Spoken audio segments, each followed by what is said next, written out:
The Republic of Turkey, the cuisine is often thought of as kind of Indian food, but it's so much more than that. Again, from the Ottoman Empire, so we saw that similarity on the other side of the waters in Tunisia, that the Ottoman Empire had a really big influence. So I have to pull out our history books to see a little bit about that. But again, its geography gives access to a bounty of resources. Seafood, fruits, vegetables, spices, olives, of course, meats make up that Mediterranean basin. And we're going to see as we go through the Turkish cuisine that there is so much that we use from the land. So just to kind of get our perspective, in the Mediterranean is where we've been exploring. We looked at Tunisia, and then we also looked at Italy, and we've talked a lot about France in the past, and now we're hopping way over there into that big, huge expanse known as Turkey. So it straddles Europe and Asia, so it really brings those two big continents together, which is going to be cool because it reflects their flavors. It's really a melting pot, and it is a mouth-watering journey that we're going to explore for sure. So if we get a little deeper into Turkey, we see it as 300,000 square miles, offering a varied landscape, lots of plateaus, plains. Of course, it's built all around old volcanoes. And so I grew up in California, and where I was, really close to Napa, and it is known for its wonderful wines, and all of it is attributed to, guess what? Volcanic soil. So where there is fire and there's minerals, eruption, and all kinds of energy coming from the earth, just lends itself to this wonderful, rich treasure that livestock and agriculture alike really benefit from. So there's all kinds of this happening in this beautiful part of the Mediterranean. Also, they've got lots of mountains, so lots of snow, which lends itself to lots of water throughout the years. Of course, that is super important. So let's dig a little into some street food. Have we seen baklava before? Yes. Anybody tried it yet? Yes. I hear that almost every bakery has baklava. I haven't seen that, but I admit I don't go to a lot of bakeries, but it's interesting that when I was a kid, we made baklava, and that's how I pronounce it. Now, I've heard other people call it baklava. Anybody hear it like that? Or baklava? Yeah, interesting. Shish kebab, various meats and veggies served on a skewer. That's very Turkish, right? Now, I have to confess, I do not know how to pronounce these words. Anybody know any Turkey? It's funny because there's so many dialects, there's so many different little sub versions. I couldn't even figure out how to get a semblance of how to speak these words, so please forgive me. But the other one, the doner, is meat served on a big rotating spit. There's a pretty popular restaurant in San Antonio that serves all kinds of meats on a big skewer, and they walk around the tables. I've been there once. Anybody remember that? To a couple of them.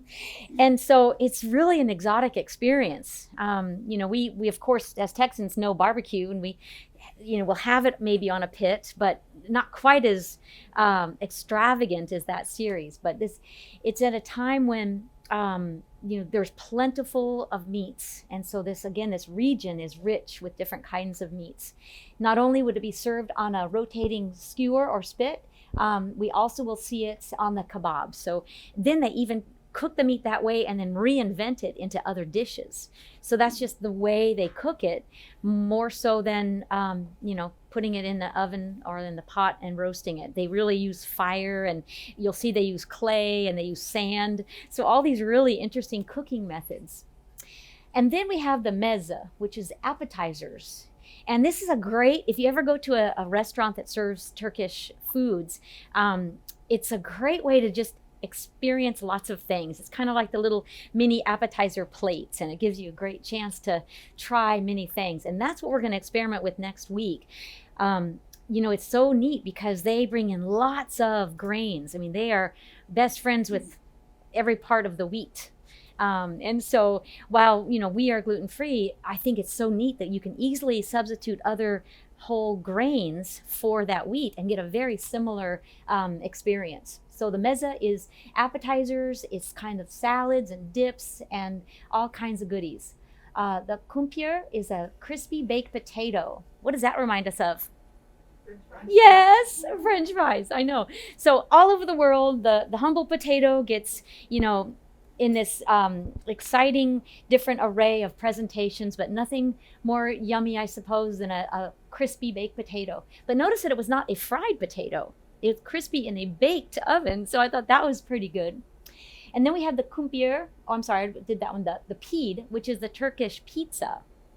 And again, I love the fact that even the pizza, some tales have it that it was really originated in China, which, the round piece of bread that you put toppings on, that idea. And then it was very much transformed in Italy. And here we have it transformed again. So the pide is the Turkish pizza. And then we have the koft, which again is a meatball. So again, meat in a different form. So ground meat rather than the whole muscle meat that's being roasted. And then look at this. They love to serve it with dipping. So not too many other cultures use yogurt in such a robust way as the Mediterranean and specifically in Turkey. So they use butter and yogurt a lot. And it's very interesting to see how they apply it. And so it has a very tangy flavor profile rather than sweet. So notice that their street foods are all savory. Now they are known for their sweets, but they love their savory also. And so adding balance and texture is really a part of what they do. So here's some of the fun pictures. So this is either it's lamb, beef, or it's sometimes even seafood that is skewered and roasted in this way. And again, it's always over live fire. That's what makes it so exotic. So grains, olive oil and seafood, yogurt and butter, and hearty pastries. That kind of just embodies the base of what Turkey uses as their food basis. And as I mentioned, the grains and beans, all of those complex carbohydrates are rich in this country. And I just couldn't help but show off that beautiful picture of those spices. So everybody in that region knows about spices. If you go to a woman's kitchen, you do not see salt, pepper, and Tony Chachere's. Right? Oh, no. They have a wide variety because they love to do their own mixes. And so I just think that's perfect. So here now is one of the kebab dishes that's kind of recreated. It's made with, of course, one of the meats. It could be lamb or it could be beef. It's cooked on a skewer at first, and then it's reinvented. So the tomato paste is so richly used, and we saw that also in Tunisia. And remember, it's kind of described as an umami flavor. It's a hearty flavor. And so it's a very different creature than adding tomato sauce, which I really like. As I learn these and study these different techniques, I've been using them more. And so I made caponata the other day, and I put in the tomato paste, and I just was so aware of the richness. And when I was growing up and my mom would make her homemade spaghetti sauce, she always used 3 cans of the small tomato paste, put in her cinnamon. And here we are. It's kind of a tradition that we see in other parts of the country. I know cinnamon in spaghetti sauce, but it's so delicious. And then when I realized that Mediterranean, Italian for sure, will oftentimes put a sweet element in the tomato paste to give it a new dimension. So I thought, so cool. And so again, they will use a sauce, and then that lends itself to having some kind of bread. And then, of course, who doesn't love a little butter and yogurt on top? But we wouldn't do that, right? We wouldn't put butter on the top of our stewed meats or even skewered and roasted. I thought that was very interesting. But there is something similar. I know if you go to a steakhouse and you order a filet, does it not come sometimes with butter on the top? Yeah, so it made me think of that. I've never ordered that, but it made me realize that in fact we do add butter to a meat post-cooking. So there we have it. And so this one is kind of cool too. This is the name of this dish is from the area in which it came.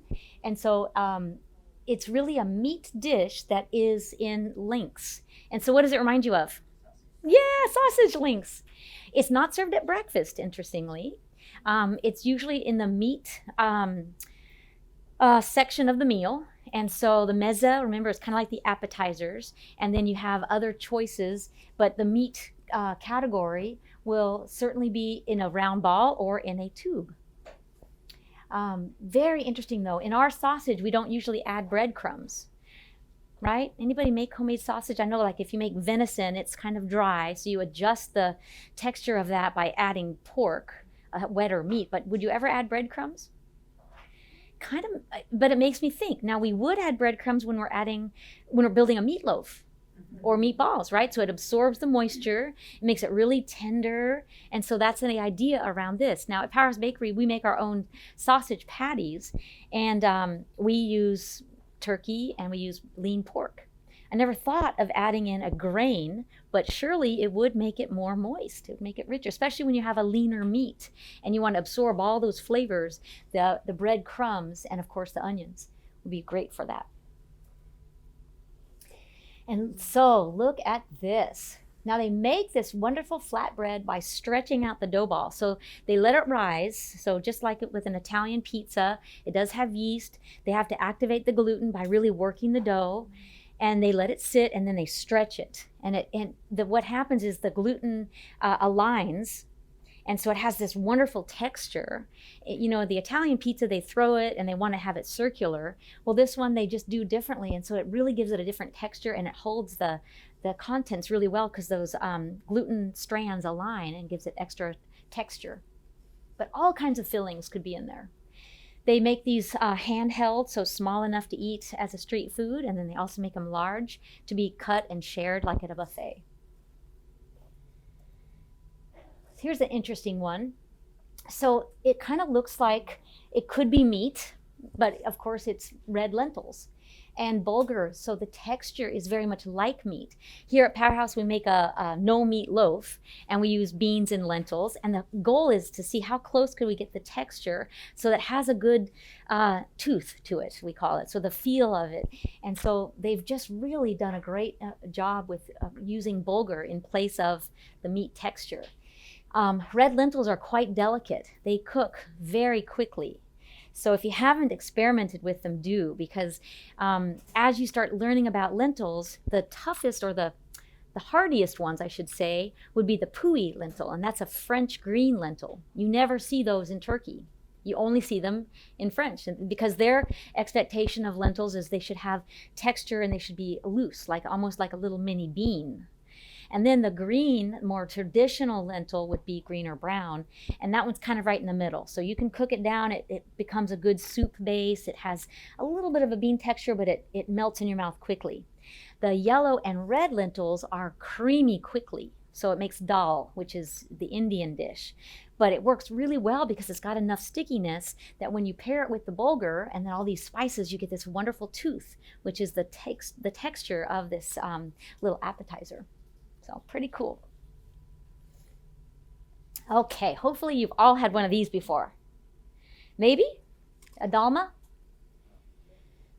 It's and I used to love to go to Whole Foods before it was bought out, because they had a fantastic like bar of foods, cooked foods, and they always had great dolma. And we've made these at home before. And you buy a jar of grape leaves and you unroll them, and then really no holds barred, whatever you want to put in it. So it's oftentimes a highly seasoned rice. It could be mince, which is a ground meat. It could be a combination of both. But they are so easy to pack and carry with you. They are very easy to eat. Sometimes they will be extra seasoned, but dill and citrus are very common in the flavor profile. It's usually a kid-friendly food. It's not usually spicy. Anybody tried these before? No? In a Greek restaurant. Awesome. Yeah. Well, and the lines are muddy for sure. Is it Greek or is it Turkish? And of course, they're close in proximity, so you're going to see lots of interplay. What will make it more Greek would be the dill and the lemon juice, and of course Turkish. this picture is showing that exact combination, but they also love to do a spice and a soft combination. So spicy sometimes, soft others. And that combination is what they seem to really love. Here is an absolutely beautiful dish that I can't wait to show you, and how simple it is and so beautiful. And we saw eggs just recently, didn't we? In Tunisia, eggs are kind of celebrated as a dish that's used throughout the day. That's not the case in America, right? Once breakfast is done, you don't see eggs again. It's like, no, we're done with those. But really, other countries really celebrate the egg, probably because it's so nutrient dense. It's so versatile. It's creamy, yet it's got good staying power. You know, it holds with the structure because of the protein. So it's really just such a versatile creature. Here's a wonderful item that you would find on the appetizer table. And this kazir is one I read lots of different stories about. Simple bulgur. So, you know, really highlighting the grain. This could be served in the morning, or it could be as an appetizer any time of the day. It can have really rich flavors, or it can be softer flavors. The simple bulgur is going to be so rich in complex carbohydrates and fiber and protein, and yet so versatile, so you can flavor it in lots of different ways. In this one, you're going to see little bits of tomato and lots of herbs and spices. Here, tomato paste is going to be used in one region more commonly. And of course, one of my absolute favorite flavors is the pomegranate. And I didn't even know this before I jumped into Turkey, but I'm so glad I serendipitously found out this fact, and that is that pomegranates are grown beautifully in this part of the world. And, you know, so the pomegranate's my little logo for Powerhouse Bakery. But I also had a pomegranate tree in my house when I was growing up. And I did not appreciate it. We threw it at each other, and we, you know, stained each other because they have those, you know, little seeds. And I did not appreciate it. Now I just have fond memories because it had the most beautiful flowers. And then you patiently wait, and I'm going to show you pictures of this, but the little flowers drop off and this amazing seed grows, and lo and behold, that this is the fruit. And so in Turkey, they're really well known for growing the pomegranate. And so this dish, in certain times of the year, is really celebrated with this very special pomegranate sauce. But notice that even in the base, look at all the flavors. Parsley, garlic, and mint are easily found in the same dish, as well as either the pomegranate or the tomato paste. So it's a rich and lovely salad. So kind of like what we do with our quinoa. I mean, lots of flavors go in it. And I'm so excited when you guys try it and like it. And I just tell them, you know, it's just like if you were to cook white rice versus your Spanish rice.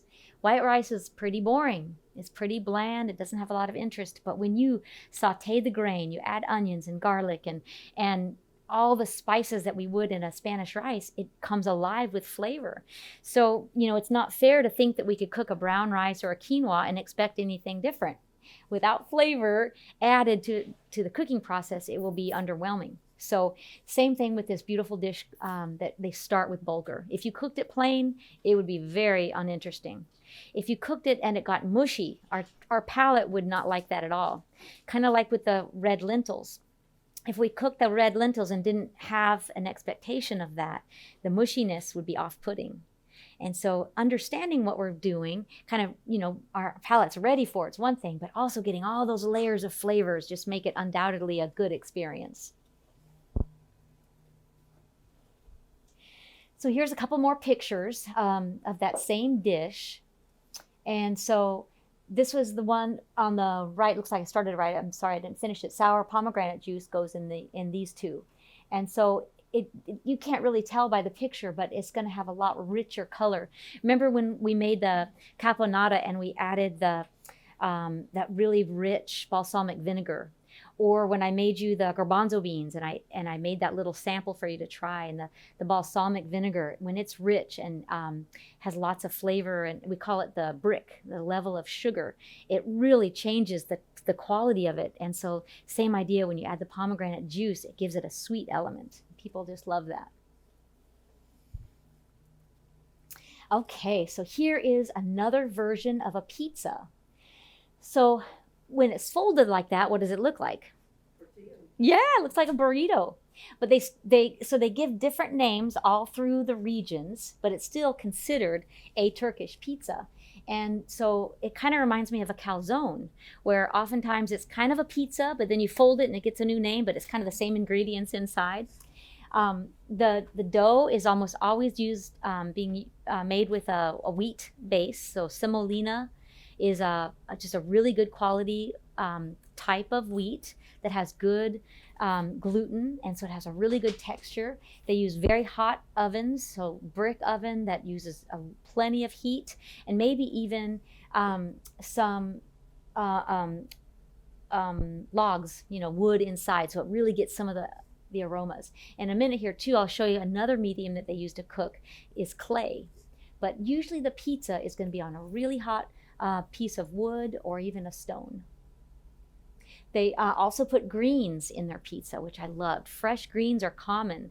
So they put the toppings, it's usually a meat and a paste. So this one you're seeing that little color, it's a mix of turmeric, paprika, and ginger and garlic, and they rub it into a paste, and that's what they put on as the base. There's not a lot of stringy cheese. The cheese is used usually in a different setting, but their type of pizza has lots of vegetables in it, which I just thought was so beautiful. So here's a little bit of a switch. This, in fact, is a rice-based dish. It consists of a buttery dough that's filled with rice, and then as well as a meat. And then it has currants, almonds, and pine nuts. So what do those flavors remind you of? The dish that we did not long ago from Italy, the caponata. It also has pine nuts, currants, maybe almonds. So again, you're seeing some shared spice profiles or flavor profiles in the Mediterranean. We also know of risotto, which is another rice that we looked at that was Italian. There's a French version as well of risotto. So it starts with a very high starch grain, just like this one, this certain type of rice. And what they do is cook it in a little form, and then they add in ingredients. So that's where you could add in the chicken, or you could add more vegetables. And when you take it out of the shell, it holds that form. So it's so neat when you have this really workable starch like the risotto or a starchy base, the complex carbohydrate. And they're really known for combining the grains with the meats in little dishes like this. And so it becomes a one-dish meal. Can you think of something similar in the American culture? Like a chicken pot pie. Yeah, same idea. So we used wheat, and we made a dough, and then we made the little thing to hold. We just didn't use the grain. What happened, I think, interestingly in America is we got so good with wheat, growing it and producing it, that we kind of left aside all the other grain options. Whereas in this country, there were so many grains that there was just no need to put them aside. They had such a rich variety, and I think that really helped them as a culture. They don't have nearly as many allergies as we do in the US. Could that be from overusing certain food sources? That might be the case. We're also exposed to a lot more pesticides and herbicides because we are an agricultural country, whereas in the Mediterranean, they're all still very much micro crops, run by families, growing 10 or 20 pounds of something versus 1,000 and 10,000 pounds of something. So the way that the crops are protected and prospered is really an impact on the overall environment. So they get more variety there, and they also get less exposure to some of the potential carcinogens that we see in just a crop-focused country. It's a great little dish. This is where we get to see some of the cheese. So this is layered pastry dough. Where did we see something like that? In the baklava, yes. So the baklava uses that same layered idea. And here they've used a salty or a savory cheese. Is there a dish you can think of that's similar to this in the Hispanic culture? No? I couldn't think of one. I know in French, there's a couple of them like this. Even just a pain grillé, which is bread that has layers and they put a cheese in it, or a puff pastry, same idea. But this one is savory. And so you can see in the background, they're going to be serving it with roasted peppers and sometimes arugula and curly endive. And so it's a really nice little dish. I just had that. Ah, no way. Where did you have it? Kanar made it. One of the divas. Oh my goodness. That is, how does she pronounce it? Any idea? Oh. I went through Siri and I asked her how to pronounce it and she would not tell me. So much fun. I still have so much to learn. So check this out. And notice the spelling, Sseksuka, not Sseksuka. So they changed it. They gave it their own name. And they changed the ingredients, which I just thought was so cool. So zucchini is added for sure. Fresh dill, definitely different. So there's that influence of Greece. Remember, dill and lemon are very characteristic of Greek food. And Turkey is right in the middle. So those two continents kind of fuse these different foods together and make it so good. And this one, in the recipes that I read, most of the eggplant is peeled, which is in caponata, it's not. So even kids love eggplant. But in the States, we're still not sure we like it. You know, we're kind of, we have some trepidation in sampling. So when I cook it here, I do partially peel so that you get a little more creaminess. So if you're, you know, getting your family a dish to try and you want to kind of ease them into it, cooking the dish more is good because you don't want to have a bite of the eggplant that has any kind of off-putting texture. Same thing with the dal and, you know, the red lentils. When you're expecting one thing and you get another, that's usually where, oh, I don't like that food. It didn't line up to what I was expecting, right? And the eggplant is certainly an unusual one. There was some talk, and it might have been when we had our tour in Italy, that sometimes eggplant seeds are bitter. Has anybody found that to be the case? The bigger ones? Yeah. Got it. I have never noticed that. So I don't know if I'm just not that sensitive anymore, but I'm so curious. And I grow eggplant all the time. And maybe I just eat them before they get too big. But I'm curious if those seeds, you know, do they get less bitter the more you cook it? Or is it just the case that veggie got too old? It's hard to know. Like a squash. Yes, there you go. And that's true. And the seeds get tough in a squash. Interesting. Well, I just thought this was such a beautiful dish. Now, they don't show it with the egg, interestingly. Now, I don't think that means that they don't serve it with egg. I think they do. I just did not find a picture of their Sseksuka with an egg in it. But, you know, that technique that we learned last week was so fun because it really gives that beautiful look. And then you got your protein in there, and it becomes a dish that's really complete. Okay, so let's look at the countryside just a little bit. So again, there's so much history in this part of the world. There are ancient ruins and cathedrals that archaeologists are still uncovering. And it's just been really fun to look through all of these. So this was just one of them. And, you know, in this particular site, I think this was estimated 3000 BC, and it was a cathedral. But it's looking over this beautiful valley where they're growing olive trees and pomegranate trees. So this is not far from the city center. There's several websites that love to lure in tourists. I mean, Turkey has become a destination for exploring this beautiful culture. So absolutely beautiful. Here's a city market. And look at this. So this is, I believe it's the pomegranates. It might be tomatoes. Yeah, it does. Just full of beautiful products. I mean, how exciting. Has anybody been to a farmer's market of that size? No. In California, in Sausalito, we would go to ones that were that big. And it's because they could get product from all over. It wasn't that it was grown in Sausalito, you know, but because you had the big port there, all these wonderful products would come in, and you get to see them all laid out like that, and it just is so mouthwatering. You just can't wait to run home and create.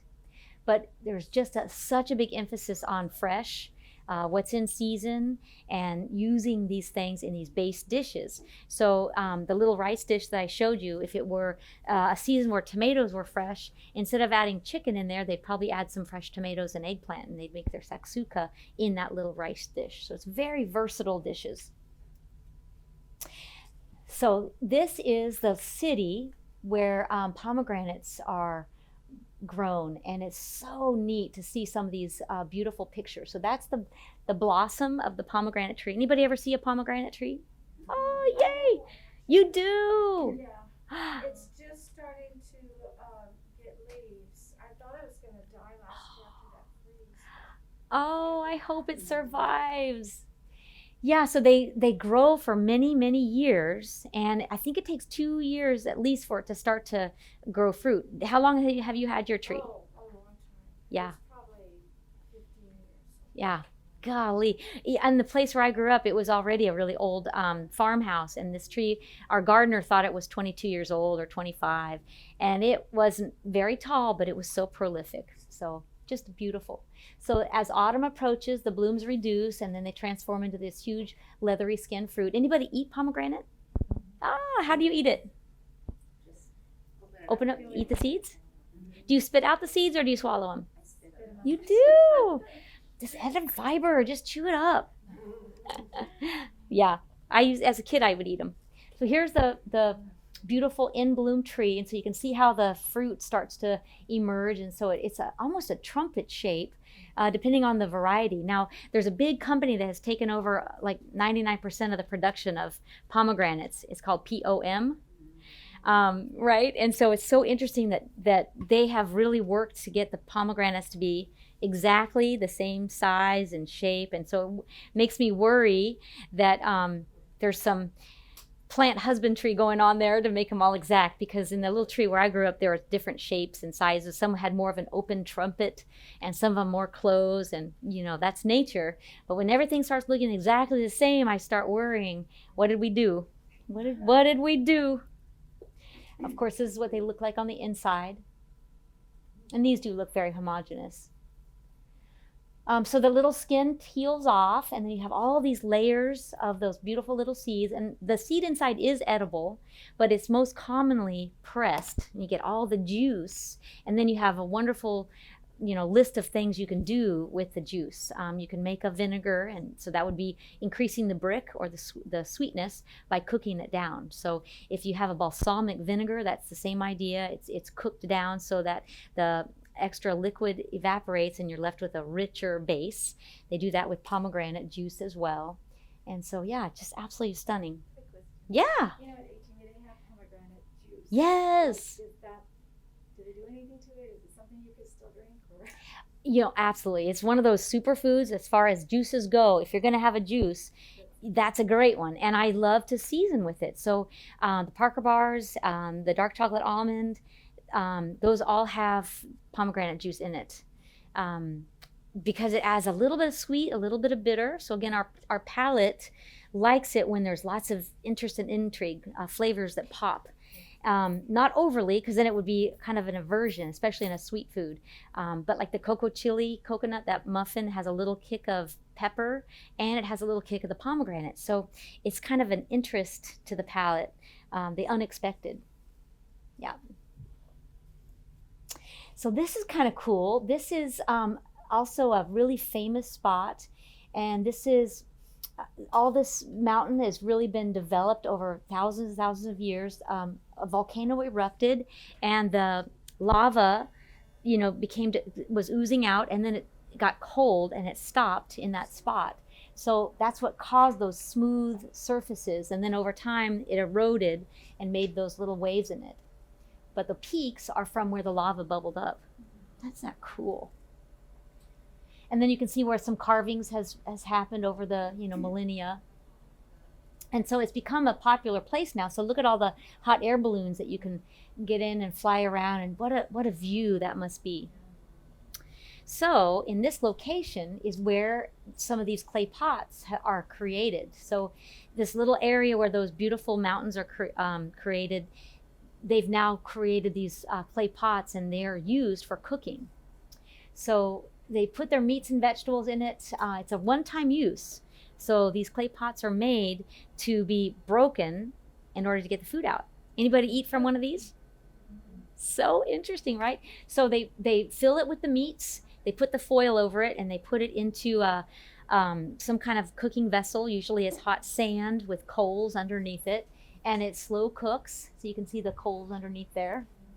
And then they take it out, let it cool down just enough, and then it's all about technique. They hit the neck of the pot, and it breaks off, and then you can get all the goodies out of it. So it looks like that. So meat and vegetables cooked in the clay pot. It's very carefully cracked open. And so this certain area of Turkey is where this eating style is really popular. So, the production of these pots become a great source of revenue for the economy, because you have to break them every time you eat. And usually it's a small serving, so individual serving. So you'd be served a clay pot at your table at a restaurant, and the server would come up and break it for you, and you'd eat it right out of the clay. So lamb, shallots, onions, tomato, garlic, green peppers, black pepper. There's that tomato paste again. So pretty cool. And of course, the belief is that the clay pot imparts a wonderful flavor to the cooking vesicle. When I was younger, we used to have a clay pot. My parents put water in the fridge. Yes. And it tasted so good. Yes. Isn't that interesting?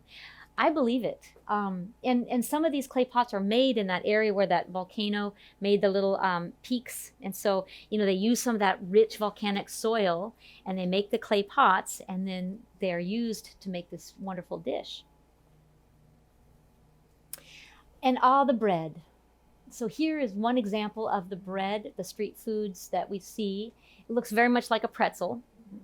It's not the flavor of a pretzel, so I understand. We think of a pretzel as salty and crunchy, right? This one's going to be coated in sesame seeds, sometimes with a little bit of honey, and it's chewy. Doesn't that just make you salivate? Oh, it sounds so good. If you haven't experimented with using sesame seeds, I really want you to try it. I made a pesto two nights ago, and I had basil, olive oil, and sesame seeds, and I put them in my food processor.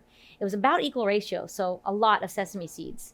It was so delicious. And then I added a little bit of cooked quinoa to give it a little more body. And so it reminded me of tabbouleh, or I don't know how to pronounce this one, the keshi. And so it was delicious. So sesame seeds, basil, olive oil, and quinoa. And so these are, these ideas just keep brimming with more opportunity. And so if you haven't tried sesame seeds, don't go to H-E-B and get the little jar, because they'll charge you like $8. But if you go to the bulk section, you can buy a whole bag of sesame seeds for a fraction of the cost. And they just have a fabulous nutty flavor that, rich in minerals, rich in all kinds of healthy fats. And oh my gosh, so it's such good flavor. As a side dish, or did you spread it on Good question. So I put it in a wrap. Food for Life makes the Ezekiel wraps, and they're large. So I heated my skillet, put that in there, put that neat tabbouleh quinoa stuff in there, let that kind of heat up, just like that pizza idea. Remember, because it's more of a paste, it's not really cheese. And then just before I wrapped it up, I put a big handful of arugula and folded it together, flipped it over so it would brown a little on that side, and it was crispy. So good. Maybe I'll try to make that for you guys next week. And again, it's just, Suzanne experimenting, but using these bits and pieces of what we're learning, and then having, these things accessible makes it so much fun. So much fun. And we come to the coffee. So a gathering is complete when the coffee is ready. Anybody ever heard of Turkish coffee? Yes. Anybody want to describe have you ever tried it?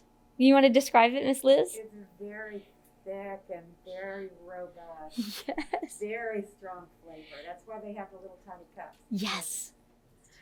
Oh, I love it. Well, and It is so neat because I even quoted the way that this lady described it. And so it seems a little off. So bear with, maybe it's the translation. But Turkish coffee is all about the senses, the smell. If it has a strong smell that makes you feel in heaven, I just had to repeat that. That sounds so cool. I, as a coffee lover, if it feels like you're in heaven, it's a good one. If you can hardly feel the irresistible smell, it's likely to be stale, which would result in a tasteless cup. Notice that she's using a sensation, a feel, relating to a sense of smell. I just thought, oh, that's beautiful. Pure artist. Another tip, the feel of the grounds, how it feels in your hand. So you coffee connoisseurs and even tea, what do we do first? We smell it. We might even look at it. Is it nice? Is it going to meet our expectations for color? Maybe we're looking for a dark color. And so now we can feel it too. And at first I thought, oh, she's going to say we want it to be oily, because you think of a fresh coffee should have the oil still there, but not the case, because if it sticks, then it's not fresh. Fresh coffee never sticks together. It's wonderfully crumbly. I just thought, that's so interesting. So the look matters to the ultimate feel of your cup. The foam should be rich and dreamy. So just like the espresso in Italy, remember when you get the crema? If you've ever gone to Starbucks, and now they don't even do it by hand anymore, but in really good coffee shops, the barista will know just how to work the espresso machine so it gets the crema, which is that little bit of foam right on the top. Totally different than Turkish coffee, let me say, but nonetheless so intriguing. It's all about this special coffee pot. So this beautiful little copper pot that has a long handle is really where it all starts. So first, it is just a plain Arabic coffee, so probably the kind that you'd get in Folgers. Actually, that might be Colombian, but it's a common coffee, Arabic. And then it's finely ground, almost like dark chocolate. So much finer than we're used to, which is really, I think, the key in getting it so strong flavor. Sometimes sugar is added. So it's water, sometimes sugar, and then this special pot. And it really helps to get the ratio of how much steam is escaping when it's being cooked. So it's, instead of, brewing coffee, they cook their coffee. And I couldn't find where it says how long. So it must be all about looking for the foam, because that seemed like the real key. It's placed on low heat, traditionally in hot sand, if you can imagine. And they wait until this beautiful aroma starts to develop, and it becomes this wonderful, amazing drink that has the foam as the essence. Pretty cool. And so it's oftentimes served in a small cup, like you'd mentioned. They probably don't have more than one. And as often as I read how important being around a table, like it's good luck for a Turkish family to invite people to their house. They think if they invite people over, that brings their house good luck. And then sitting at the table and wowing them with an amazing meal and then finishing it with coffee is tantamount to how you treat your guests. It always ends in a beautiful coffee. And then we have to have the dessert. So this one is made, it's kind of a gelatinous, it almost makes me think of a chewy candy with Jell-O. So sweet, chewy. This one is made with a cream, so it's a yogurt mixture, and we can play around with the recipes if you want, but I thought they were a little more complicated than what I wanted to talk on too much, but suffice to say that it's similar to ice cream. It is a dairy base, but it starts with yogurt, and it has egg yolk in it, so again, similar to ice cream. But these little guys are very unusual. Anybody ever have Turkish desserts? Sounds like we need a field trip. So let's look a little bit at the people. With such a long history, it really makes me wonder, okay, we have Italy that's not that far away in the scheme of things, where the Christian influence is very strong in Rome.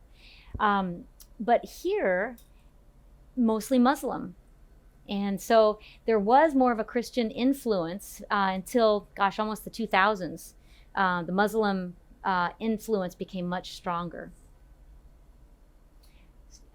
They're considered a Caucasian, so they're not Asian, they're not Indian. So interesting that this blend, they consider themselves Caucasian.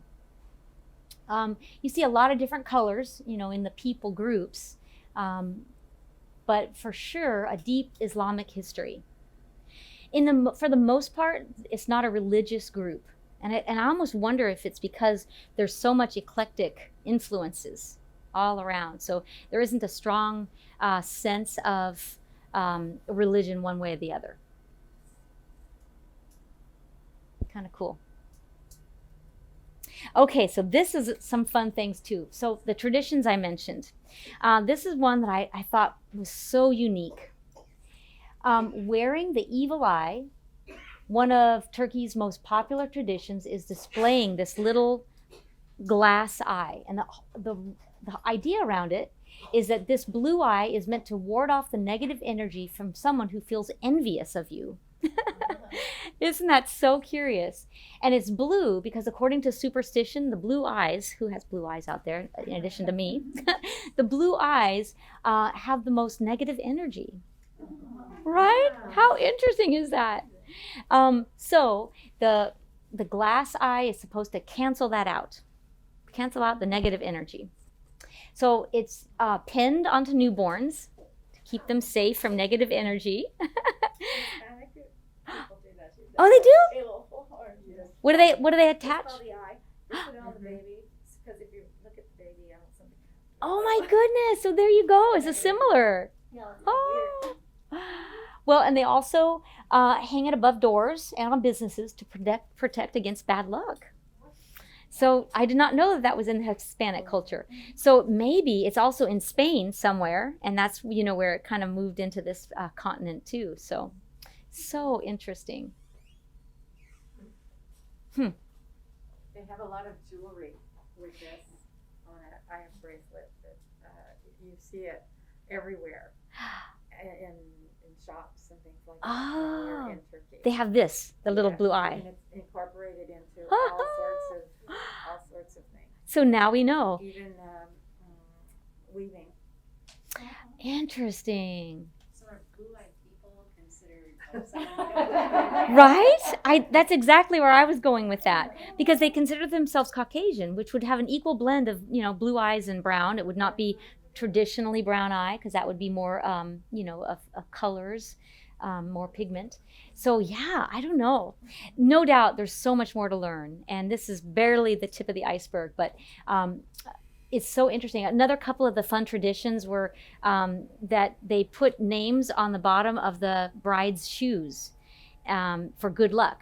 So before the ceremony, they steal the shoes and they put names on the bottom of the shoe with hopes of it being a big family with lots of prosperity.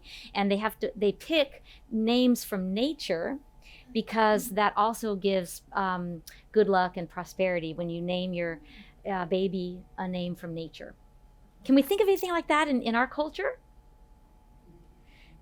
Not really. And when I was thinking of picking names for my sons, I didn't really look back into any traditions. Sometimes you hear, well, I took the name of the grandparent or the favorite uncle, and we didn't even really do that. And now there's so many interesting names that are coming around. And so it's fun to see a culture that has a real deep root into the not superstition, but the beliefs, of adding hope and joy and offering that to a family that's starting out. So they put it on her shoe and, she dances around and says her vows with the good luck on her feet. So yeah, pretty cool. I think one other one I read about too was they love to give coffee cups with sayings on it. So good luck sayings on coffee cups, or reading some superstitious little note, and it might be something that's good. Kind of like, remind me of a fortune cookie, where we might give a fortune cookie. They give coffee cups. And I'm guessing it's not the fancy Turkish coffee cup, because that would be way too small. So, for whatever that's worth. Okay. I think that's all I have. And so I wanted to just go back to my very last slide and kind of think through again where we've been. Now that we know what we know, what else would we like to explore? And so you don't have to answer now, but there's there's so much about the world, and right now there's so much scary stuff happening in Europe. I think one thing that we can do as individuals is put real people there, and just realize that there's people there right now that are making celebratory meals and going shopping and having weddings and birthing babies, and it's just real people. And we can live like that through their culture and their food and the celebration of what we as humans do each day. And so be thinking about if there's an area that you'd love to learn more about, and we can do that as a class. Okay? Thank you so much for listening and participating. See you soon.